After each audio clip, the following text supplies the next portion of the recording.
chapter 21. The king of Arad, the Canaanite, who dwelt in the south, heard that Israel was coming on the road to Atharim. Then he fought against Israel, and took some of them prisoners. So Israel made a vow to the Lord, and said, If you will indeed deliver this people into my hand, then I will utterly destroy their cities. And the Lord listened to the voice of Israel, and delivered up the Canaanites, and they utterly destroyed them and their cities. So the name of that place was called Hormah. Then they journeyed from Mount Hor by the way of the Red Sea to go around the land of Edom, and the soul of the people became very discouraged on the way.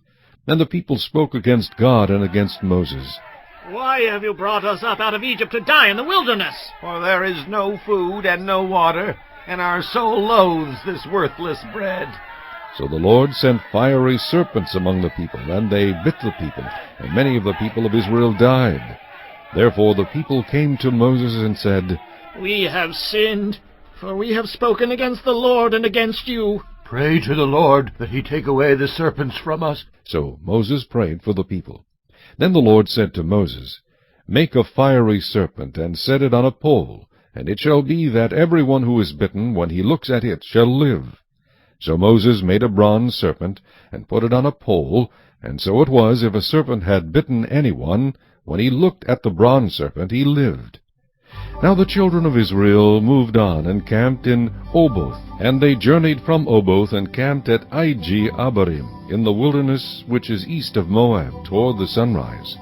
From there they moved, and camped in the valley of Zered. From there they moved, and camped on the other side of the Arnon, which is in the wilderness that extends from the border of the Amorites, for the Arnon is the border of Moab, between Moab and the Amorites. Therefore it is said in the book of the wars of the Lord, Wacheb in Supah, the brooks of the Arnon, and the slope of the brooks that reaches to the dwelling of Ar, and lies on the border of Moab. From there they went to Beer, which is the well where the Lord said to Moses, Gather the people together, and I will give them water. Then Israel sang this song, Spring up, O well, all of you sing to it. The well the leaders sank, dug by the nation's nobles, by the lawgiver with their staves. And from the wilderness they went to Mattanah, from Mattanah to Nahaliel, from Nahaliel to Bamoth, and from Bamoth in the valley that is in the country of Moab, to the top of Pisgah, which looks down on the wasteland. Then Israel sent messengers to Sihon, king of the Amorites, saying, Let me pass through your land. We will not turn aside into fields or vineyards. We will not drink water from wells. We will go by the king's highway until we have passed through your territory. But Sihon would not allow Israel to pass through his territory. So Sihon gathered all his people together, and went out against Israel in the wilderness. And he came to Jahaz, and fought against Israel. Then Israel defeated him with the edge of the sword, and took possession of his land, from the Arnon to the Jabbok, as far as the people of Ammon, for the border of the people of Ammon was fortified. So Israel took all these cities, and Israel dwelt in all the cities of the Amorites, in Heshbon, and in all its villages.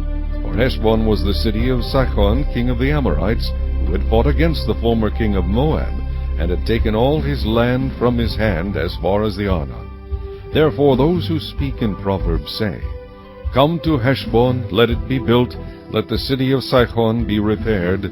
For fire went out from Heshbon, a flame from the city of Sihon. It consumed Ar of Moab, the lords of the heights of the Arnon. Woe to you, Moab! You have perished, O people of Chemosh. He has given his sons as fugitives, and his daughters into captivity, to Sihon, king of the Amorites. But we have shot at them. Heshbon has perished as far as Dibon. Then we laid waste as far as Nophah, which reaches to Medeba. Thus Israel dwelt in the land of the Amorites. Then Moses sent to spy out Jazer, and they took its villages, and drove out the Amorites who were there. And they turned and went up by the way of Bashan. So Og, king of Bashan, went out against them, he and all his people, to battle at Edrei. Then the Lord said to Moses, Do not fear him, for I have delivered him into your hand, with all his people and his land.